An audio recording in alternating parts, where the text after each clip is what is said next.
Following, I guess you broadly call the deep state, the national security state, for a long time. Great to see you, Ken.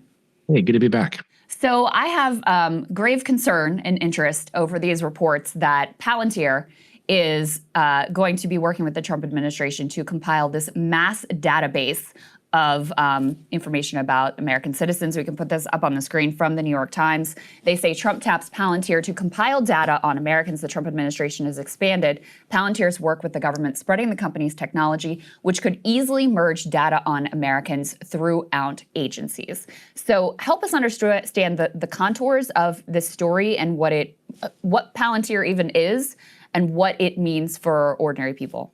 Yeah, so Palantir is this sort of AI-fueled software tech company that is a contractor for all sorts of national security agencies across government. I believe they had a meeting with the IDF last year in relation to the war in Gaza.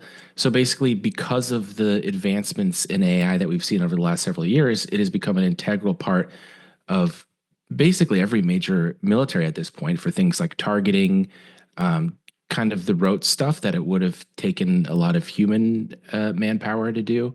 Now they're no longer limited by that. And I think the concern on the part of ordinary people, even if you're not someone that lives in Gaza or in Ukraine where it's being used or wherever else, is that something that has preserved our civil liberties for a long time has been just the pragmatic fact that as much information as agencies collect, it was never feasible for them to be able to go through it all.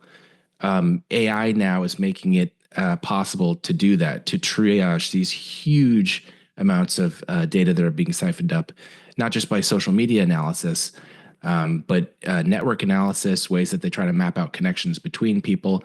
All of that now is able to be done in near real time without that delimiting factor of how many people you can actually have to go through it. So More Perfect Union put together a good video explaining what Palantir is, what it does, and how the federal government may be planning to use it. Let's go ahead and take a listen to a portion of that. There's a reason Palantir just replaced Ford Motors in the S&P 100 in the months after Trump was elected. The Trump administration is an ideal customer for what Palantir is selling.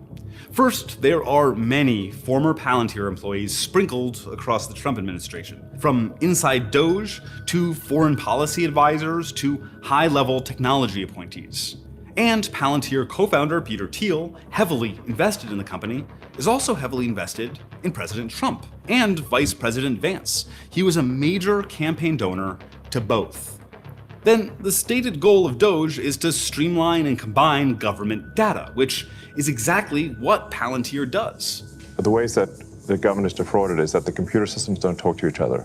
And obviously, Karp is loving it. Disruption, at the end of the day, exposes things that aren't working. There'll be ups and downs. There's a revolution. Some people can get their heads cut off. It's like we're expecting to see really unexpected things and to win. And what is winning, according to Palantir? This is CTO Shyam Sankar in 2021. Turning to government, we continue to advance our mission of becoming the U.S. government's central operating system as we extend our footprint across defense, healthcare, and civilian agencies. The government's operating system. They want everything.